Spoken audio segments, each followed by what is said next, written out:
வணக்கம். இன்றைய கற்க கசடர நிகழ்ச்சிக்கு உங்களை வரவேற்கிறோம். பொறியியல் படிப்பில் நிரம்பாத காலி இடங்கள் அதிகரித்து கொண்டே இருந்தாலும் நிரம்பும் இடங்கள் 1,00,000க்கும் குறையாமல் தான் இருக்கிறது. அத்தகைய பொறியியல் படிப்பில் உள்ள பிரிவுகளில் தற்கால சூழலில் எது சிறந்தது? புதிய பிரிவுகளை தேர்வு செய்யலாமா? படிக்கும் போதே வளர்த்து கொள்ள வேண்டிய திறன்கள் எவை போன்ற பல விஷயங்கள் குறித்து இன்று பேச இருக்கிறோம். வழிகாட்டுதல்களை வழங்குவதற்காக அண்ணா பல்கலைக்கழகத்தின் முன்னாள் துணைவேந்தர் விஸ்வநாதன் நம்மோடு இணைந்திருக்கிறார். சந்தேகங்களை தொலைபேசி மூலமாகவும் கேட்கலாம். வணக்கம். வணக்கம். இப்போ இந்த பொறியியல் படிப்புகளை பொறுத்த வரைக்கும் நாம் ஏற்கனவே சொன்னது மாதிரி நிறைய மாணவர்கள் அதை நோக்கி இன்னமும் சென்றுட்டு தான் இருக்காங்க. அப்படி இருக்கப்போ அதற்கான வாய்ப்புகள் இப்போ இருக்கக்கூடிய சூழல்ல இப்போ ட்ரெண்டா என்ன வாய்ப்புகள்லாம் எந்த அளவுக்கு வளர்ந்துருக்கு, அந்த துறை ரீதியான வேலை வாய்ப்புகள் எப்படி உறுதியாயிருக்கு? பொறியியல் துறையில் கடந்த 15 ஆண்டுகளாக பார்த்தீங்கன்னா ஏறக்குறைய டபுள் மடங்கு ஆயிருக்கு. 2005 272 கல்லூரிகளாக இருந்த நிலையில் இன்னைக்கு 2016 ஏறக்குறைய 550 கல்லூரிகள் உருவாகியிருக்குது.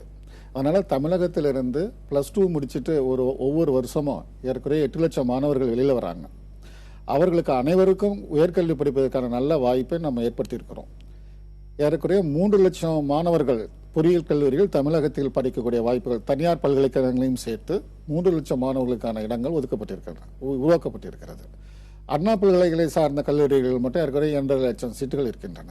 எனவே பொறியியல் படிப்புகளுக்கான வாய்ப்புகள் உருவாக்கப்பட்டிருந்தாலும் மாணவர்களுடைய விருப்பம் சிறிது குறைந்துதான் காணப்படுகிறது. சென்ற ஆண்டு ஏற்கனவே 1 லட்சம் சீட்டு காலியாக இருக்குது.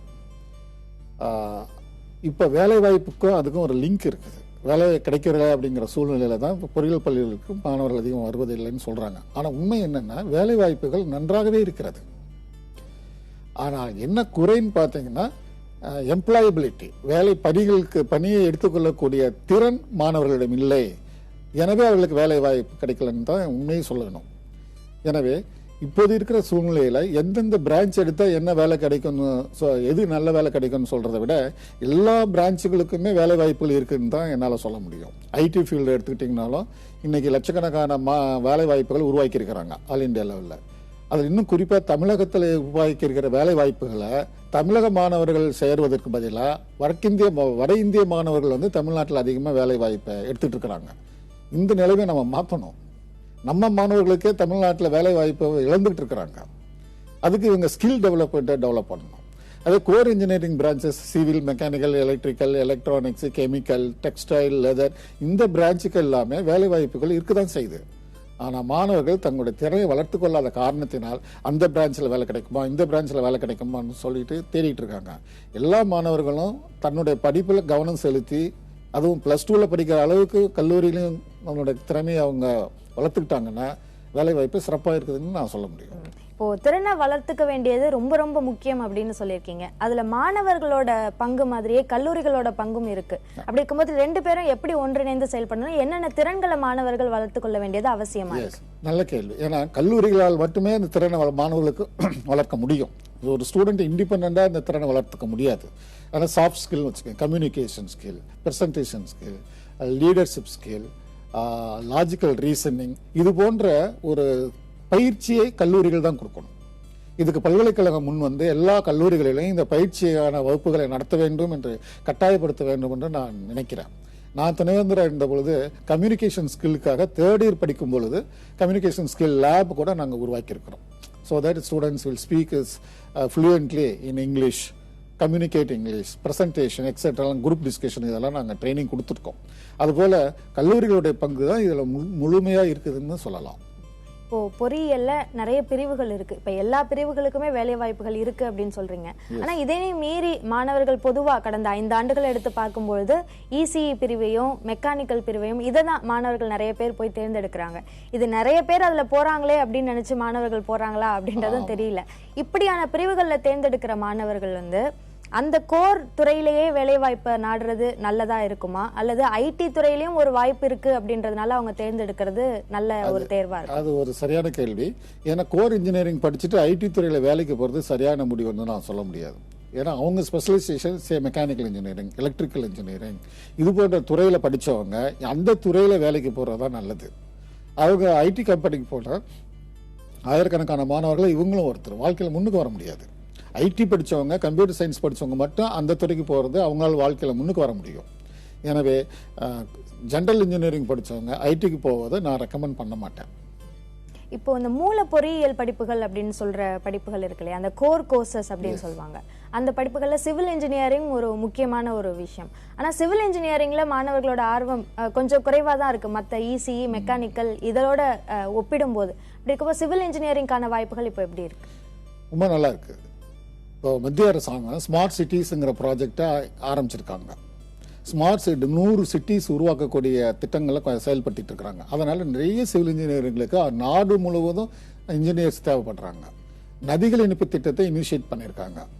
அப்போ சிவில் இன்ஜினியரிங்கோட டிமாண்ட் இன்னும் டபுள் மடங்கு ட்ரிபிள் மடங்கு அதிகமாகுங்கிறது தான் இன்னைக்கு இருக்கிற கணிப்பு. இன்னைக்கு சிவில் இன்ஜினியரிங் சேர்றவங்களுக்கு இன்னும் 20 வருஷத்துக்கு வேலை வாய்ப்புகள் மிக சிறப்பாக இருக்குதுன்னு சொல்லலாம். அடுத்து இப்போ தொலைபேசி இணைப்புல ஒரு மாணவர் காத்திருக்கிறார். தினேஷ் திருப்பூரில் இருந்து உங்க கேள்வியை கேட்கலாம். Good afternoon sir. Good afternoon sir. என் பேர் தினேஷ், நான் திருப்பூர்ல இருந்து கால் பண்றேன். ஓகே. நான் வந்து டிப்ளமோ மெக்கானிக்கல் முடிச்சிருக்கேன் சார். என்னோட ஓவரால் பர்சன்டேஜ் வந்து 96 இருக்கு. குட். இப்போ நான் வந்து பிடெக் மரைன் படிக்கலாமா, இல்ல மெக்கானிக்கல் படிச்சுட்டு கிராஜுவேட் இன் மரைன் இன்ஜினியரிங் ஜிஎம்இ கோர்ஸ் பண்ணலாமா, இல்ல டைரக்டா பிடெக் மரைன் பண்ணலாமா? உங்களுக்கு பிடெக் மெரைன் கோர்ஸ் கிடைச்சா ஜாயின் பண்ணுங்க. ரொம்ப நல்ல கோர்ஸ், சேலஞ்சிங் ஜாப். அதில் வாய்ப்பு கிடைச்சா நீங்கள் மெரைன் ஜாயின் பண்ணுங்க. அப்படி மெரைன் கிடைக்கலன்னு சொன்னால் மெக்கானிக்கல் படிச்சுட்டு கூட மெரைன் இன்ஜினியரிங் கோர்ஸுக்கு வேலைக்கு போகலாம். மெரைன் இன்ஜினியரிங் வேலைக்கு போகலாம். இப்போ இந்த மாணவர் கேட்டது மாதிரியே டிப்ளமோ படிச்சுட்டு அந்த லேட்டரல் என்ட்ரியில மாணவர்கள் போறது வந்து ஒரு சிறந்த தேர்வா இருக்குமா? இருக்கும். ஏன்னா பாலிடெக்னிக்கில் வந்து பார்த்தீங்கன்னா நிறைய ப்ராக்டிகல்ஸ் இருக்கு. அந்த ப்ராக்டிகல்ஸ் நாலேஜை பயன்படுத்தி அவங்க இன்ஜினியரிங் வரும்போது நல்ல சிறப்பாக செயல்படலாம், கான்ஃபிடண்டாகவும் செயல்படலாம். அதனால டிப்ளமோ முடிச்சவங்க செகண்ட் இயரில் டைரெக்டாக சேர்றது ரொம்ப நல்ல வாய்ப்பு சொல்லலாம். அடுத்து சென்னையில இருந்து பிரியங்கா, உங்களுடைய கேள்வி என்ன? ஹலோ, சொல்லுங்க பிரியங்கா. Good evening ma'am. சொல்லுங்க, உங்க கேள்வியை கேட்கலாம். சார், என்னோட கட் ஆஃப் வந்து 170.5. ஓகே. ஹலோ, சொல்லுங்க சொல்லுங்க, தொடர்ந்து உங்க கேள்வியை கேட்கலாம். என்னோட கட் ஆஃப் வந்து 170.5 சார், எஸ்சி கேட்டகரி. அப்புறம் என் தம்பியும் இருக்கான், நாங்க ட்வின்ஸ். அவனோட கட் ஆஃப் வந்து 165. எங்களுக்கு வந்து அண்ணா யூனிவர்சிட்டி சிஇஜி கேம்பஸ்ல பயோமெடிக்கல் இன்ஜினியரிங் கிடைக்குமா? நீங்க லாஸ்ட் இயர் கட் ஆஃப் வந்து வெப்சைட்ல பாருங்க. இந்த மார்க்குக்கு கிடைச்ச மாதிரி எனக்கு தெரியல, கிடைக்கிறது கஷ்டம். ஆனால் பிரைவேட் காலேஜஸ்ல பயோமெடிக்கல் இன்ஜினியரிங் இருக்கு, அவங்க நிச்சயமா அதில் சேரலாம். இந்த மதிப்பெண்ணுக்கு சிஇஜி கேம்பஸ்ல கிடைக்கிறதுக்கான வாய்ப்புகள் குறைவாகத்தான் இருக்கு அப்படின்னு சொல்லிருக்கீங்க. சரி, அடுத்த மாணவர் வைத்தீஷ், உங்களுடைய கேள்வி என்ன? வணக்கம். வணக்கம். என்னுடைய சன் வைதீஷ்காக நான் பேசுறேன். சொல்லுங்க. எனக்கு ஒரு சின்ன கிளாரிபிகேஷன் சார். டீம்டு யூனிவர்சிட்டிக்கும் அண்ணா யூனிவர்சிட்டி அப்ளைடுக்கும் என்ன வித்தியாசம் சார்? இது ரொம்ப கன்ஃபியூஷனா இருக்கு வீட்டுல. இதுல வித்தியாசம் எதுவும் கிடையாது. அவங்களும் government of India recognised universities தான். அண்ணா யூனிவர்சிட்டியும் கவர்மெண்ட் ரெகக்னைஸ்டு யூனிவர்சிட்டி தான். ஆல்மோஸ்ட் சிலபஸ்லாம் ஈக்குவலண்டா தான் இருக்கு. ஸோ உங்களுக்கு எந்த கல்லூரிகள் பிடிச்சிருக்கோ அந்த கல்லூரியில் சேரலாம். டீம்டு யூனிவர்சிட்டியில் சில யூனிவர்சிட்டிஸ் ரொம்ப சிறப்பாக இன்ஃப்ராஸ்ட்ரக்சர்ஸ் இருக்கு, அதை பார்த்து சேருங்க. சில யூனிவர்சிட்டிஸில் இன்ஃப்ராஸ்ட்ரக்சர் குறைச்சலா இருக்கலாம், அது நீங்க தெரிஞ்சுக்கிட்டு அதை ஜாயின் பண்றது நல்லது. இப்படி இந்த கல்லூரிகளை அவங்க தெரிஞ்சுக்கணும் அப்படின்னு நினைக்கிறப்போ எதன் மூலமா அவங்க தெரிஞ்சுக்கலாம்? முன்னாள் படித்த மாணவர்கள் தான் ஃபர்ஸ்ட் இன்ஃபர்மேஷன் கரெக்டா கொடுப்பாங்க. ஆசிரியர்கள் இருக்கிறாங்களா இல்லையான்னு மாணவர்கள் மட்டும் தான் சொல்லுவாங்க. கட்டடங்கள் பெருசா இருக்கலாம், ஆனா நல்ல ஆசிரியர்கள், திறமையான ஆசிரியர்கள் இருக்கிறாங்களான்னு மாணவர்கள் வந்து முன்னாள் படித்த மாணவர்களை கலந்து ஆலோசித்து அந்த முடிவெடுக்கலாம். நேர கல்லூரிக்கு சென்று அந்த கல்லூரிகளுடைய பேராசிரியர்கிட்டையும் சந்திச்சு பேசலாம். இப்போ நிறைய பொறியியல் படிப்புகளை பொறுத்த வரைக்கும் கிட்டத்தட்ட ஒரு 150 பிரிவுகள் கிட்ட இருக்கு. அதுல இந்த புதிய படிப்புகள்லாம் மாணவர்கள் தேர்ந்தெடுக்கணும் ஒரு ஆர்வம் வந்தாலும் ஒரு தயக்கம் காமிக்கிறாங்க. அந்த தயக்கம் அவசியமா? தேவையில்லை. அவங்களுக்கு விருப்பம் இருக்கான்னு மட்டும்தான் நம்ம பார்க்கணும். சில பிரைவேட் யூனிவர்சிட்டிஸ்ல நியூ ப்ரோக்ராம்ஸ் இன்ட்ரடியூஸ் பண்றாங்க, அதில் இவங்க கேர்ஃபுல்லாக இருக்கணும். காரணம், அதனுடைய வேலை வாய்ப்புகள் இருக்கா, அந்த வேலை ரெகக்னைஸ்டு கோர்ஸா, அதெல்லாம் தெரியாம எடுத்து படிச்சுட்டு அதுக்கப்புறம் பல லட்சம் ரூபாய் செலவு பண்ணி படிக்க வேண்டிய சூழ்நிலையில வேலை இல்லைன்னா ரொம்ப கஷ்டப்படுவாங்க. அதனால கொஞ்சம் யோசிச்சு தான் சரியான கோர்ஸான்னு முதல்ல ஐடென்டிஃபை பண்ணணும். அதன் பிறகு வேலை வாய்ப்புகளை பற்றி நம்ம டிஸ்கஸ் பண்ணலாம். அது சீனியர் ப்ரொஃபசர்ஸுங்கிட்ட டிஸ்கஸ் பண்ணலாம், ஃபீல்டில் இருக்கிற எக்ஸ்பர்ட்டுங்கிட்ட டிஸ்கஸ் பண்ணலாம். இப்போ 12ஆம் வகுப்பு முடித்த பிறகு மாணவர்கள் பொறியியல் கல்லூரிகளுக்கு வராங்க. அது வந்ததுக்கு பிறகு நிறைய அரியர்ஸ் மாணவர்கள் வைக்கிறத ஒரு செய்திகளும் பரவலாக வர்றது நம்மளால பார்க்க முடியுது. எதனால 12ஆம் வகுப்பு வரைக்கும் நல்ல மதிப்பெண்கள் எடுத்த மாணவர்கள் பொறியியல் கல்லூரிகளுக்கு வராங்க அப்படின்னு சொல்லப்படுது. அப்படி இருக்கும்போது இந்த நிலை உருவாவதற்கு என்ன காரணம்? மிக முக்கியமாக எடுத்துட்டிங்கன்னா நாமக்கல், ராசிபுரம் போன்ற மாவட்டங்களில் ஏற்கனவே 250 பள்ளிகள் இருக்கின்றன. அவர்களெல்லாம் என்ன செய்கிறாங்கன்னா +1 பாடத்தை முதல்ல நடத்துறதில்லை. நாட் ஓன்லி தோஸ் டிஸ்ட்ரிக்ட்ஸ், நிறைய டிஸ்ட்ரிக்ட்ஸில் மெட்ரிகுலேஷன் ப்ரைவேட் ஸ்கூல்ஸில் +1 பாடங்களை நடத்துறதில்லை. +2க்கு மட்டும் 2 வருஷம் கான்சன்ட்ரேட் பண்ணி அவங்கள மனப்பாடம் பண்ண வச்சு மார்க் வாங்கிட்டு கல்லூரிக்கு வராங்க. So rank அடிச்சிடுது. அண்ணா யூனிவர்சிட்டியிலே கூட 195 மார்க்குக்கு மேலே வாங்கினவங்க நிறைய பேர் சேர்ந்துருக்காங்க. All the students. அதில் 40% வரைக்கும் ஃபெயிலியர் ஆகிருக்காங்க அண்ணா யூனிவர்சிட்டியில் கேம்பஸில். காரணம் என்னன்னு கேட்டால் மனப்பாடம் பண்ணிட்டு வந்ததுனாலையும், அதே மாதிரி +1 சிலபஸ் தான் இன்ஜினியரிங் மேத்தமேட்டிக்ஸ்லாம் starting syllabus, like calculus, integrations எல்லாம். அதெல்லாம் படிக்காமே, கான்செப்டே தெரியாமல் இங்கே வந்தாங்கன்னா ஃபஸ்ட்டு செமஸ்டர்லேயே ஃபெயில் ஆகிடுறாங்க. எனவே இந்த காரணங்களால் மாணவர்கள் ஃப்ரஸ்ட்ரேட் ஆகி டிசப்பாயிண்ட் ஆகுறாங்க கல்லூரிகளுக்கு வந்து. அதை விட ரெண்டாவது என்னென்னா, +2 வரைக்கும் படித்த ஹார்ட் ஒர்க்கு கல்லூரிக்கு வந்து அவங்க ஹார்ட் ஒர்க் பண்ணுறதில்லை. என்வரான்மெண்ட்டு மாறுது, பெற்றோர்களோட கண்காணிப்பு இல்லை, கல்லூரிகளோட ஃப்ரீடம் நிறையா இருக்குது. இந்த சூழ்நிலைகளை அவங்க உணர்ந்து அதே சமயத்தில் இந்த +1 பாடங்களை மீண்டும் நடத்தக்கூடிய ஒரு நிலைமைக்கு அண்ணா யூனிவர்சிட்டியே வந்தாச்சு. ஃபஸ்ட் இயரில் வந்த உடனே அவங்களுக்கு +1 சிலபஸை நடத்தக்கூடிய அளவுக்கு ஓரியன்டேஷன் ப்ரோக்ராம் நடத்துகிறாங்க. இதுதான் காரணம். இப்போ அதை தவிர்க்க என்ன பண்ணணும் அப்படின்றதையும் பேசலாம். அதுக்கு முன்னாடி காஞ்சிபுரத்திலிருந்து பாண்டியன், உங்களுடைய கேள்வி என்ன? பாண்டியன், உங்க கேள்வியை கேட்கலாம். ஹலோ, சொல்லுங்க பாண்டியன். வணக்கம். வணக்கம், உங்க கேள்வி என்ன? நான் என்னோட கட் ஆஃப் வந்து 181. சரி. நான் பயோடெக்னாலஜி எடுக்கலாமா, சிவில் எடுக்கலாமா, மெக்கானிக்கல், இதுல மூணுத்துலயும் வேலை வாய்ப்பு எப்படி இருக்குது, இதுல எது பெட்டரா இருக்கும் சொல்லுங்க. இந்த 3 பிரான்ச்சில் வேலை வாய்ப்பு நல்லா இருக்கு. உங்களுக்கு என்ன விருப்பங்கிறத முதல்ல சொல்லுங்க. உங்களுக்கு என்ன விருப்பம் இருக்கு? மெக்கானிக்கல், பயோடெக்னாலஜி ஒரு 2 டிஃப்ரெண்ட் ஃபீல்டு. உங்களுடைய முழு ஆர்வம் என்னன்னு தெரிஞ்சுட்டு ஃபர்ஸ்ட் ப்ரியாரிட்டி அது கொடுங்க. 3 பிரான்ச்சுக்குமே நல்ல வேலை வாய்ப்பு இருக்கு. இன்னைக்கு மத்திய அரசாங்கத்தில் பார்த்தீங்கன்னா மேக் இன் இந்தியா திட்டம்னு ஒன்று வந்திருக்கு. அதனால மேனுஃபேக்சரிங் சிஸ்டம்ஸ் இந்தியாவில் அதிகமாக போகுது. மத்திய அரசாங்கத்துடைய கொள்கையில் ஒன்று பார்த்தீங்கன்னா, சீனாவிலிருந்து இறக்குமதி செய்யக்கூடிய பொருள்கள் அனைத்தையும் இந்தியாவிலேயே நாம் தயாரிக்க வேண்டும்ங்கிற காரணத்தினால பல லட்சக்கணக்கான தொழிற்சாலைகள் ஒரு புதுசாக வரப்போயிருக்குது. அது தமிழ்நாட்டுக்கு வெளிநாட்டிலிருந்து டைரக்ட் இன்வெஸ்ட்மெண்ட்னு சொல்லி இப்போ ஏற்கனவே 2 லட்சம் கோடி இன்வெஸ்ட் பண்ண போகிறாங்க. அது மாதிரி தொழிற்சாலைகள் வர இருக்குது. ஸோ மெக்கானிக்கல், ஆட்டோமொபைல், மேனுஃபேக்சரிங் இந்த மாதிரி ஸ்டூடெண்ட்ஸுக்கெல்லாம் வேலை வாய்ப்புகள் இருக்குது. சிவிலில் ஸ்மார்ட் சிட்டிஸில் அதிகமாக இருக்குது. Digital India scheme of government of இந்தியாவில் ஐடி படித்தவங்களுக்கு நிறைய வேலை வாய்ப்புகள் இருக்குது. அதனால் எந்த ப்ரோக்ராம்ஸ் எடுத்தாலும் மாணவர்கள் திறமையாக மார்க் எடுத்தால், நல்ல மதிப்பெண்கள் பெற்றால் அவர்களுக்கு வேலை வாய்ப்பு நல்லா இருக்குன்னு சொல்லலாம். அடுத்து குரு பிரசாத், உங்களுடைய கேள்வி. Hello, good evening madam. சொல்லுங்க, உங்க கேள்வி என்ன? என் கம்யூனிட்டி வந்து பிசி. சரி. ஜேஇ மெயின் எக்ஸாம்ல ஸ்கோர் 100 வந்திருக்கு. சரி. எனக்கு இப்போ என்ஐடி காலேஜஸ் கிடைக்குமா, அது எப்படி அப்ளை பண்றது, அதை பத்தி டீடைல்ஸ் கேட்டுக்கேன். ஜேஇ கவுன்சிலிங் உங்களுக்கு கால் லெட்டர் வந்தாவே நீங்கள் போய் அட்டன் பண்ணலாம். So national institute of NIT வந்து த்ரூ அவுட் இந்தியா ஒரு 20-25 இன்ஸ்டியூட் பக்கமாக இருக்குது. அதனால இவருக்கு வேலை வாய்ப்புகள் கிடைக்கும், அட்மிஷன் சான்ஸ் கிடைக்கிறதுக்கு வாய்ப்பு இருக்கு. விருதுநகரிலிருந்து லீமா ரோஸ் காத்திருக்கிறார். உங்களுடைய கேள்வியை கேட்கலாம் லீமா. ஹலோ, வணக்கம்மா. வணக்கம், சொல்லுங்க. வணக்கம் சார். வணக்கம். நான் வந்து விருதுநகர் டிஸ்ட்ரிக்ட்ல இருந்து பேசுறேன். சொல்லுங்க. என் பொண்ணு 195.5ல இருக்கா கட் ஆஃப் மார்க். நாங்க பிசி கம்யூனிகேட். ஓகே. அதனால ஏரோநாட்டிக்கல் இன்ஜினியர் எடுக்கலாமா, இல்ல ஸ்பேஸ் எடுக்கலாமா, இல்ல வேற என்னது பயோமெடிக்கல் இன்ஜினியர் எடுக்கலாமா சார்? நீங்க ஏரோநாட்டிக்கல் இன்ஜினியரிங் எடுக்கணும்னா கூட பிரைவேட் இன்ஜினியரிங் காலேஜில் தான் எடுக்க வேண்டியிருக்கும். அப்படி ப்ரைவேட் காலேஜஸில் போகும்போது இன்ஃப்ராஸ்ட்ரக்சர் அந்த அளவுக்கு இல்லை, இன்ஃப்ராஸ்ட்ரக்சரும் இல்லை, ஆசிரியர்களுடைய குவாலிட்டியும் இல்லை. அதனால நீங்கள் பயோமெடிக்கல் இன்ஜினியரிங் எடுக்கிறது உங்களுக்கு சிறப்பாக இருக்கும்னு நான் கருதுறேன். இப்போ பயோமெடிக்கல் இன்ஜினியரிங்னா அரசு கல்லூரிகள்லையோ, அரசு கல்லூரிகளையும் தனியார் கல்லூரிகளையும் நல்ல கல்லூரிகள் பார்த்து சேரலாம். வேலை வாய்ப்பு நல்லா இருக்கு. இந்தியாவுக்கு ஏற்கனவே இந்த நெக்ஸ்ட் ஒரு 6 or 7 இயர்ஸுக்கு பார்த்தீங்கன்னா 50,000 பயோமெடிக்கல் இன்ஜினியர்கள் தேவைப்படுறாங்கன்னு கணக்கு போட்டிருக்காங்க. இந்த மெடிக்கல் எக்யூப்மெண்ட்ஸ் எல்லாம் இந்தியாவிலேயே மேனுஃபேக்சர் பண்ணக்கூடிய ஒரு சூழ்நிலை உருவாகிட்டு இருக்குது. அதனால் ஏரோநாட்டிக்கல் பார்த்தீங்கன்னா நம்ம ஏர்கிராஃப்ட் மெயின்டெனன்ஸ் மேனுஃபேக்சரிங் சிஸ்டம் தான் போகணும். அதே மாதிரி பெண்களுக்கு வந்து வாய்ப்புகள் மிகவும் குறைவு. சேஃப் சைடு இவங்க பயோமெடிக்கல் இன்ஜினியரிங் எடுத்தால் நல்லாயிருக்கும். அடுத்த நேயர் முகமது யாசர், உங்களுடைய கேள்வியை கேட்கலாம். Hello sir. சொல்லுங்க யாசர். சார், என்னோட கட் ஆஃப் 185. குட். நான் பிசிஎம் கேட்டகரி. ஓகே. நான் சிவில் இன்ஜினியரிங் படிக்க நினைக்கிறேன் சார். நல்ல கோர்ஸ். நீங்கள் சிவில் இன்ஜினியரிங் படிக்கலாம்.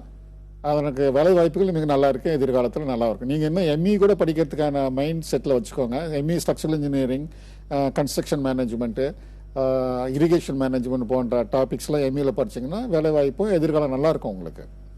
அடுத்த நேயர் அருண், உங்களுடைய கேள்வி என்ன? Good evening ma'am. Good evening, உங்க கேள்வியை கேளுங்க.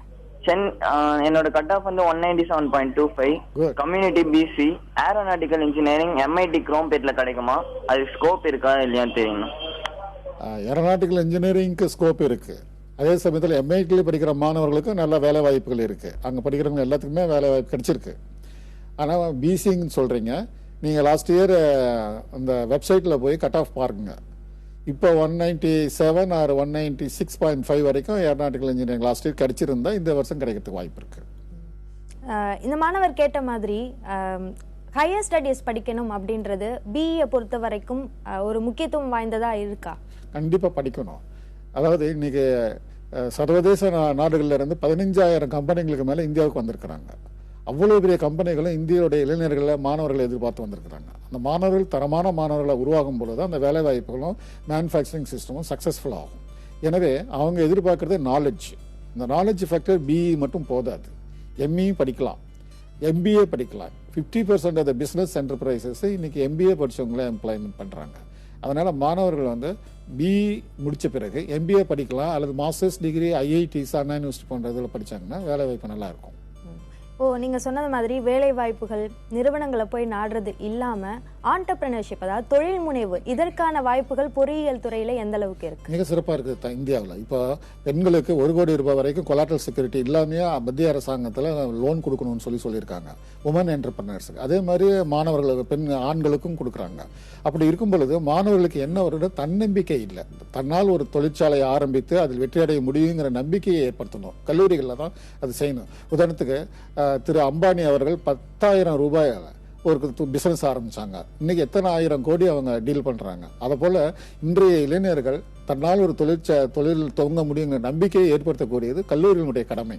அதுக்கு பல்கலைக்கழகமே அந்த சிலபஸ் ஃப்ரேம் பண்ணி state government, central government staffs utilise பண்ணி அந்த ட்ரைனிங் ப்ரோக்ராம் அது ஈவன் எலக்டிவாக கூட ஒவ்வொரு கல்லூரியிலும் நம்ம கொண்டு வரலாம் என்டர்பிரினர்ஷிப்க்கு. ஆனால் அதில் ஒரு கடமைக்காக இல்லாமல் இன்வால்மெண்ட் பண்ணி industries, institutions, banking sector, government sector இவங்கெல்லாம் சேர்ந்து அந்த கோர்ஸ் நடத்தினாங்கன்னா நம்ம இன்னும் எதிர்காலத்தில் மேக் இன் இந்தியா திட்டத்தில் வர மாதிரி நிறைய மாணவர்கள் சொந்தமாக தொழில் துவங்க முடியும்னு நம்பிக்கை ஏற்படுத்தலாம். அடுத்து இறுதியாக ஒரு நேயர் பாண்டியன், உங்களுடைய கேள்வி என்ன?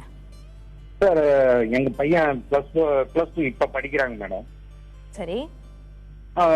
மெரைன் இன்ஜினியரிங் தான் போகணுன்றோம். அதுக்கு என்ன மாதிரி ஒரு கோர்ஸ் பண்ணணும், எங்க அப்ளிகேஷன் போடணும், எது மாதிரி, இல்ல இன்ஜினியரிங் போடுற அப்ளிகேஷனே போதுங்களா அப்படின்றது? இப்போதான் +2 ஸ்டார்ட் பண்றாரு. ஆமா, 11ஆம் வகுப்புல இருந்து 12ஆம் வகுப்புக்கு போறாங்க. 12ஆம் வகுப்பு போறதுனால நீங்க மேத்ஸ், பிசிக்ஸ், கெமிஸ்ட்ரி தான் எடுத்து படிச்சிருப்பீங்க. அந்த கோர்ஸை நல்லா படிக்கட்டும். அதிக மதிப்பெண்கள் பெற்ற பின்னால மெரைன் இன்ஜினியரிங் இன்ஸ்டிடியூஷன்ஸ் நிறைய இருக்கு. அதுலயே அவர் நேரடியாக சேர்ந்து 4.5 இயர்ஸ் கோர்ஸ் படிக்கலாம்.